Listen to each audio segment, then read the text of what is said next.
When I meet other people in the community, most of the people normally think if a child is born here is Australian, but that's not the case.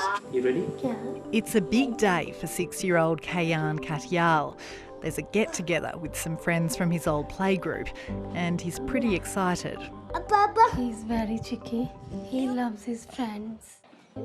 Kayan's father Varun has lived in Australia for 12 years, his mother Priyanka for 8. Let's go. The couple from India were on temporary work visas, on track for permanent residency, when Kayan was born prematurely in a Melbourne hospital. He was diagnosed with cerebral palsy. We heard that word for the very first time in our life. We didn't know what to do. We cried. Kayan! Hello! Welcome! If Kayan wasn't born with cerebral palsy, it's likely he and his family would be Australian residents by now. But last month, his parents were refused, solely because of Kayan's disability. The Immigration Department has calculated Kayan's care would cost $1.2 million over 10 years. Too much, it says, for Australian taxpayers. We think it's incredibly sad because he's doing extremely well here.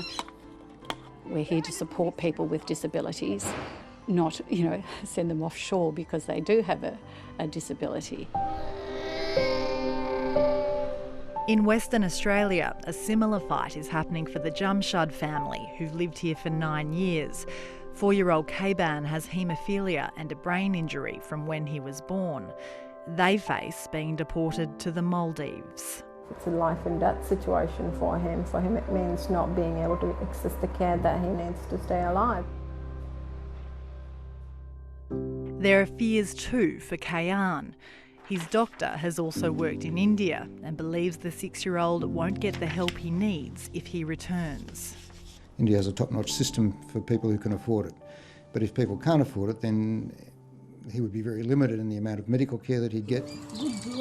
Kayan's outcome would be much worse than it would be in a system such as here. Sometimes we cry, thinking about only one thing: they're not treating our son well. If he asks for something, I don't think anybody is going to hear him. Yeah, it just breaks our heart. Advocacy groups estimate there are about a dozen cases like this each year. In a statement, a spokesperson from the Department of Home Affairs said not all children with a disability had their applications rejected and that each was assessed based on their condition. They said the rules were in place to safeguard access for Australian permanent residents to services and to contain the cost to the community. I see families who are made to suffer for years and years and years going through the system. It's frustrating for Dr. Jan Gothard, who has long campaigned to make immigration law more equitable. Eventually they may get a visa, but the anxiety, the stress that those families have to go through, the expense that they have to go through to get to an end point that could have been reached so much more quickly, so much more humanely.